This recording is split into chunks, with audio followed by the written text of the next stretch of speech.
Hello dears, നമ്മുടെ പുതിയൊരു വീഡിയോയിലേക്ക് എല്ലാവർക്കും സ്വാഗതം. എല്ലാവരും സുഖമായിട്ടൊക്കെ ഇരിക്കുന്നു എന്ന് വിശ്വസിക്കുന്നു കേട്ടോ. എത്ര ദിവസമായി കഴിഞ്ഞ 3-4 ദിവസമായില്ലേ നമ്മുടെ വ്ളോഗൊക്കെ വന്നിട്ട്. അപ്പം ഞാൻ ലാസ്റ്റ് ഇട്ട വ്ളോഗൊക്കെ എല്ലാവരും കണ്ടു കാണുമല്ലോ. അപ്പോൾ പനി അസുഖമൊക്കെ ആയിരുന്നു, എല്ലാം മാറി തിരിച്ച് വന്നിരിക്കുകയാണ്. അപ്പോൾ നമ്മുടെ വ്ളോഗൊക്കെ ഇനി സ്റ്റാർട്ട് ചെയ്യും. അപ്പോൾ ഞാൻ ഇതിൻ്റെ ഇടയ്ക്ക് വ്ളോഗൊന്നും എടുത്തിട്ടില്ല കേട്ടോ, വയ്യാതെ കിടന്നു. ഇന്നാണ് പിന്നെ വ്ളോഗ് എടുക്കുന്നത്. അപ്പോൾ പനി നമ്മളെ മൊത്തത്തിൽ വീട്ടിലുള്ള എല്ലാവരെയും അടിച്ചിട്ടുക.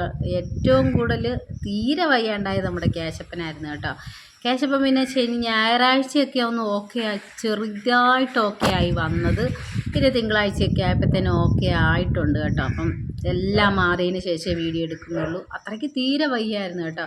പിള്ളേർക്കൊക്കെ വയ്യാണ്ടായി കഴിഞ്ഞാൽ പിന്നെ എല്ലാവർക്കും അറിയാമല്ലോ. പിന്നെ കേശപ്പൻ ഇത്രയും വയ്യാഴിക വന്നത്, മാക്സിമം പനി വന്നാൽ ഒരു 3-4 അത്രയും ദിവസമേ പോയിട്ടുള്ളൂ. തുടർച്ച പനി അങ്ങനെ നിന്നിട്ടില്ല.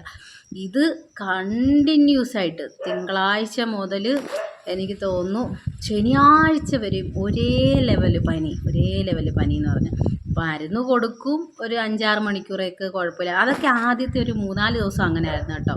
അപ്പോൾ ഈ മരുന്ന് കൊടുത്ത് മാറുന്നത് കൊണ്ട് ആ സമയത്ത് വലിയ കുഴപ്പമില്ല. പിന്നെ ആയപ്പോഴത്തേന് പിന്നെ ഒരു 3-4 ദിവസം കഴിഞ്ഞപ്പോഴത്തേക്കിന് ഛർദിലും തളർച്ച, ഭയങ്കര ക്ഷീണവും കാര്യങ്ങളൊക്കെ ആയി.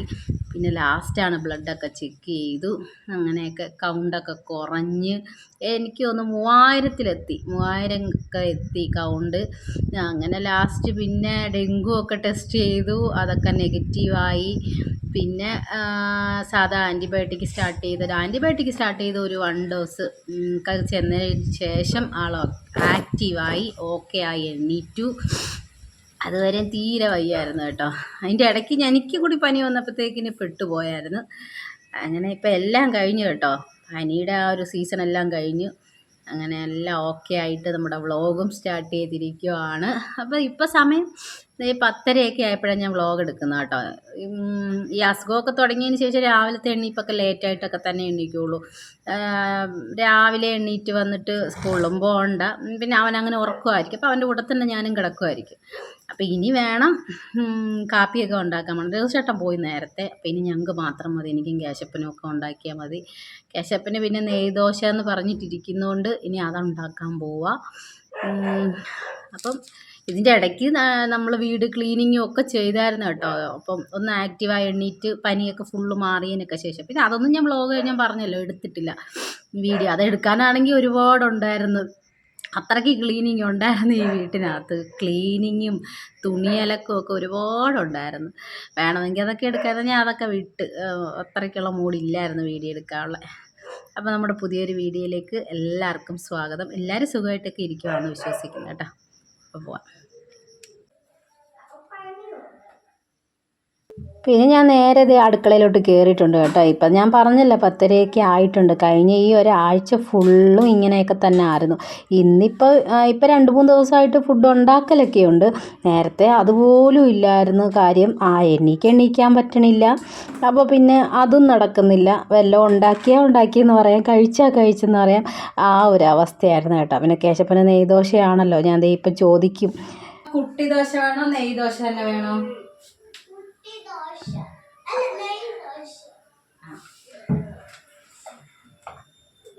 ഞാൻ വിചാരിച്ചേ കുട്ടി ദോശ ഉണ്ടാക്കിയിട്ട് സാമ്പാർ ഇരിപ്പുണ്ട്, അതും കൂട്ടി മുട്ടയും പൊരിച്ച് കൊടുക്കാമെന്ന്. അപ്പോൾ അവൻ തന്നെ പറഞ്ഞ് നെയ്ദോശ മതി. എനിക്കറിയാം അതേ പറയുള്ളൂ. ഇത് രണ്ടും കൂടെ ചോദിക്കുമ്പോൾ അതേ പറയുള്ളൂ. പിന്നെ ഞാൻ എൻ്റെ കൂടെ ഒരു മുട്ടയും കൂടിയൊക്കെ പൊരിച്ച് ദോശയായിട്ട്, നെയ്ദോശ മാത്രമായിട്ട് കൊടുക്കണ്ടെന്ന് വിചാരിച്ച് മുട്ടയും കുറച്ച് കുരുമുളക് പൊടി ഉപ്പുമൊക്കെ ഇട്ടിട്ട് അങ്ങനെ കൊടുക്കുവാണേ. അപ്പം ലേറ്റായിട്ട് ഇന്നിപ്പം ചോറ് ഒരു ചമ്മന്തി മുട്ടയും പൊരിച്ചെടുക്കാമെന്ന് വിചാരിച്ചു കേട്ടോ. ഉച്ചയ്ക്ക് ഞങ്ങൾ മാത്രമല്ലേ കഴിക്കാവുള്ളൂ. പിന്നെ വൈകുന്നേരത്തേക്ക് മൈലാഞ്ചിയൊക്കെ ഇട്ടിട്ടുണ്ട് കേശപ്പൻ.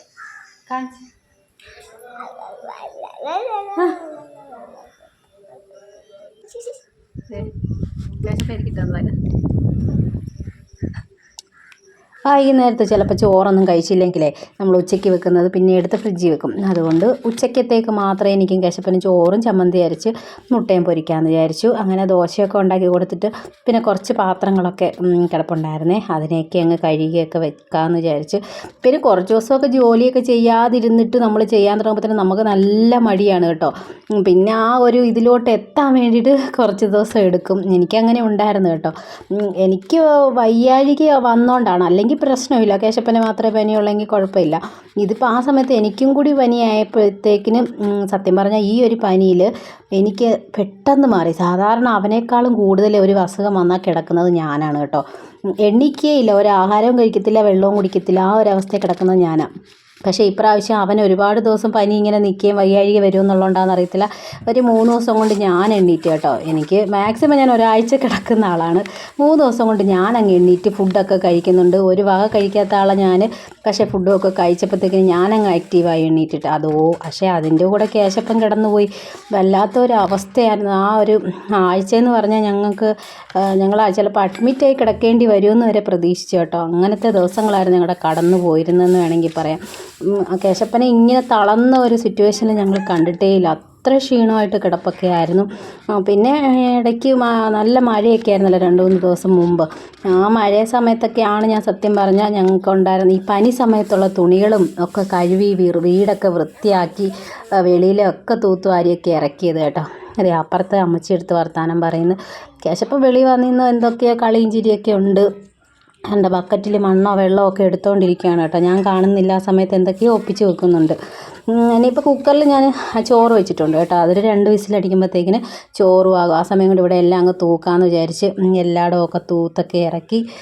എനിക്ക് നല്ല മടിയുണ്ടായിരുന്നു കേട്ടോ. സത്യം പറഞ്ഞാൽ അത്രയും തുണിയൊക്കെ കൂട്ടി ഒരുമിച്ചിട്ട് എനിക്ക് തോന്നുന്നു ഞാനൊരു 2-3 ദിവസം കൊണ്ട് ആ തുണികളൊക്കെ ഉണക്കിയെടുത്തേന്ന്. അത്രയും ഒരു ലോഡ് തുണികളുണ്ടായിരുന്നു. ഹോസ്പിറ്റലിൽ പോയതും വന്നതും കിടന്നതും പിന്നെ എന്താ പറയണ്ട, അങ്ങനത്തെ തുണികളൊക്കെ ഒരുപാടായിരുന്നു. ഒരു 3 ദിവസം കൊണ്ട് അതൊക്കെ റെഡിയാക്കി എടുത്ത്. സത്യം പറഞ്ഞാൽ ആ സമയത്ത് വീഡിയോ എടുക്കാതിരുന്നത് എന്തുകൊണ്ട് നല്ലതാണ്. വീഡിയോ സെറ്റ് ചെയ്യാനോ എടുക്കാനോ ഒന്നും ഫ്രീ ആയിട്ട് അങ്ങ് ജോലി ചെയ്ത് തീർത്ത ആ സമയത്തെ. പിന്നെ ഒരാഴ്ച പോവാതിരുന്നതിൻ്റെയൊക്കെ ഹോംവർക്കല്ല, നോട്ട്സ്, എല്ലാ ദിവസത്തെയും നോട്ട്സൊക്കെ ഞാൻ വാങ്ങിച്ച് വെച്ചിട്ട് കേശപ്പൻ ഒന്ന് ആക്റ്റീവായി എണ്ണീറ്റ് വന്നതിന് ശേഷം ഞാൻ ഇതിനെ എഴുതിപ്പിച്ചൊക്കെ കേട്ടോ. അപ്പം ഇപ്പം വരെയുള്ള എല്ലാം കംപ്ലീറ്റ് ചെയ്തിട്ട് എല്ലാമൊക്കെ ഒന്ന് പഠിപ്പിച്ചൊക്കെ എടുക്കുന്നുണ്ട്. ഒരാഴ്ചത്തെ ഫുള്ളുണ്ട്. അങ്ങനെ തേങ്ങ എടുത്ത് ഫുള്ളി വെച്ച് കേട്ടോ ചമ്മന്തി അരയ്ക്കാൻ വേണ്ടിയിട്ട്. പിന്നെ കുറച്ച് തുണിയുണ്ട്, അതിനെയൊക്കെ അങ്ങ് കഴുകിയിട്ട് കഴിഞ്ഞാൽ ചമ്മന്തി അരച്ച് മുട്ടയും പൊരിച്ചാൽ മതിയല്ലോ. വേറെ ജോലികളായിട്ടൊന്നും ഇനിയില്ല. അപ്പോൾ ഞാൻ ലാസ്റ്റ് ഇട്ടിരുന്ന വ്ളോഗെന്ന് പറഞ്ഞാൽ കേശപ്പനും എനിക്കും സുഖമില്ലാതെയൊക്കെ കിടക്കുന്നു എന്ന് പറഞ്ഞൊരു വ്ളോഗായിരുന്നു ഞാൻ ഇട്ടത്. പിന്നെ ഞാനൊരു കമ്മ്യൂണിറ്റി പോസ്റ്റ് ഇട്ടിരുന്നു, ഇനി എല്ലാം ഒന്ന് ആക്റ്റീവ് ആയതിന് ശേഷം സുഖമായിട്ട് വീഡിയോസൊക്കെ ഇടുകയുള്ളൂ എന്നൊക്കെ പറഞ്ഞ്. അപ്പോൾ ഇതൊക്കെ കണ്ടിട്ട് യൂട്യൂബിൽ നിന്ന് നമുക്ക് കിട്ടിയ കുറച്ച് ഫ്രണ്ട്സൊക്കെ ഉണ്ട് കേട്ടോ. നമ്മളെപ്പോഴും വാട്സപ്പിലൊക്കെ സംസാരിക്കുകയും മെസ്സേജ് അയക്കുകയും എന്തെങ്കിലും ആവശ്യങ്ങളുണ്ടെങ്കിലോ അല്ലെങ്കിൽ യൂട്യൂബിൽ നിന്നുള്ള എന്തെങ്കിലുമൊക്കെ ഡൗട്ട്സുകളൊക്കെ ക്ലിയർ ചെയ്യുകയും അങ്ങനെയൊക്കെയുള്ള കുറച്ച് ഫ്രണ്ട്സ് ഉണ്ട് കേട്ടോ. അപ്പോൾ അവരൊക്കെ വിളിച്ച് അന്വേഷിക്കുകയും മെസ്സേജ് അയക്കുകയും ഒക്കെ ചെയ്തിട്ടുണ്ടായിരുന്നു. ഭയങ്കര സന്തോഷം അതിൽ കേട്ടോ. നേരത്തെ ഞാൻ തുണിയൊക്കെ നനച്ചിട്ട് പിന്നെ നേരെ പോകുന്നത് മോളിൽ പോയിട്ട് ഞാൻ ഒരു സാധനം എടുക്കാൻ പോവാം കേട്ടോ. വേറെ ഒന്നുമല്ല, കേശപ്പനെ പനിയൊക്കെ കഴിഞ്ഞിട്ട് എപ്പോൾ പനിയോ ചുമയോ വന്നു കഴിഞ്ഞാൽ പിന്നെ കുളിപ്പിക്കുന്നതെന്ന് പറഞ്ഞു കഴിഞ്ഞാൽ ഈ പനിക്കൂർക്ക ഇലയും തുളസി ഇലയൊക്കെ ഇട്ടാണ് എപ്പോഴും കുളിപ്പിക്കുന്നത്. അത് പണ്ട് തൊട്ട് നമ്മുടെ വീട്ടിൽ നിന്ന് തുടങ്ങിയൊരു ശീലമാണ്. പണ്ട് അച്ഛയമ്മയൊക്കെ നമ്മളെ അങ്ങനെയൊക്കെ ആയിരുന്നു. ചെറിയൊരു പനി വന്നു കഴിഞ്ഞാൽ പിന്നെ കുളിപ്പിക്കുന്നത് ഇതുപോലെ ഇലയൊക്കെ ഇട്ടിട്ട്. ഇവിടെ ഇപ്പോൾ പനിക്കൂർക്കയും ഈ തുളസി ഇലയും മാത്രമേ ഉള്ളൂ. വീട്ടിലാണെങ്കിൽ എന്തൊക്കെയോ ഇലകളൊക്കെ ഇട്ടാണ്, കൊടിയില, പേരയില, അങ്ങനത്തെ കുറേ ഇലകളൊക്കെ ഉണ്ടല്ലോ, അതെല്ലാം കൂടി ഇട്ടൊക്കെ ആയിരിക്കും കുളിപ്പിക്കുന്നത്. അപ്പോൾ ഇവിടെ അതുപോലെ തന്നെ കേശപ്പന് ഒരു പനി ചുമയും കഴിഞ്ഞ് കഴിഞ്ഞാൽ പിന്നെ ഞാൻ കുളിപ്പിക്കുന്നത് ഇങ്ങനെയാണ്. ഈ ഇലയൊക്കെ ഇട്ടിട്ട് തുളസി ഇലയും എല്ലാം കൂടി ഒന്ന് പച്ചവെള്ളം തന്നെ കുറച്ച് സമയം വെയിലത്ത് വെച്ചിട്ട് ഈ ഇലയൊക്കെ ഒന്ന് ഞെരടിയൊക്കെ ഇട്ടിട്ട് അതിട്ടായിരിക്കും കുളിപ്പിക്കുന്നത്. അപ്പം ഞാൻ നേരെ പോയിട്ട് ആ ഇലയൊക്കെ എടുത്ത് മുകളിൽ ഇഷ്ടം പോലെ നിൽപ്പുണ്ട് കേട്ടോ, നമ്മുടെ ആവശ്യത്തിന് എടുക്കാം. അപ്പോൾ ഞങ്ങൾ വന്ന സമയത്ത് ഇവിടെ ഇല്ലായിരുന്നു. ഞാൻ ചെറുതൊരു തൈ കൊണ്ടുവന്ന് വെച്ചിരുന്ന് അത്ര ആയതാണ് കേട്ടോ. അപ്പോൾ അതും എടുത്തുകൊണ്ട് നേരെ പോയിട്ട് ചൂടുവെള്ളം എന്ന് വെച്ച് കഴിഞ്ഞാൽ അടുപ്പിൽ വെച്ച് തിളപ്പിക്കുകയൊന്നുമില്ല കേട്ടോ. ഇന്നേ വരെ എന്ന് വെച്ചാൽ ഇടയ്ക്ക് കുളിപ്പിച്ചിട്ടുണ്ട്. അല്ലാതെ ഇങ്ങനെ പനിയായിട്ടോ അല്ലെങ്കിൽ കേശപ്പനെ തണുത്ത വെള്ളത്തിൽ കുളിക്കാൻ പറ്റാതെ അങ്ങനെയൊന്നുമില്ല. എപ്പോഴും പച്ചവെള്ളത്തിലാണ് തലയിലും കുളിപ്പിക്കുന്നത്, ദേഹവും കുളിപ്പിക്കുന്നത്. അപ്പം ഈ വെള്ളം പിടിച്ച് കുറച്ച് സമയം, നല്ല വെയിലുണ്ട്, അപ്പോൾ വെയിലത്ത് കുറച്ച് സമയം പിടിച്ച് വെച്ച് കഴിഞ്ഞാൽ അത് അവിടെ ഇരുന്ന് അങ്ങ് ചൂടായിക്കോളും. എന്നിട്ട് ഇലയെല്ലാം കൂടെ ഞെരടിയിട്ടിട്ട് ആ ഒരു വെള്ളത്തിൽ അങ്ങ് കുളിപ്പിക്കാമെന്ന് വിചാരിച്ചേ. അങ്ങനെ ആ വെള്ളം പിടിച്ച് വെച്ചുകൊണ്ടിരിക്കുകയാണ്. അപ്പോൾ ഈ വ്ളോഗ് ഇത്രയേ ഉള്ളൂ. വീഡിയോ ഇഷ്ടപ്പെട്ട ചാനലൊന്ന് സബ്സ്ക്രൈബ് ചെയ്ത് സപ്പോർട്ട് ചെയ്യാൻ മറക്കല്ലേ. അപ്പോൾ അടുത്ത നല്ലൊരു വീഡിയോ ആയിട്ട് വീണ്ടും കാണാം. Tata bye.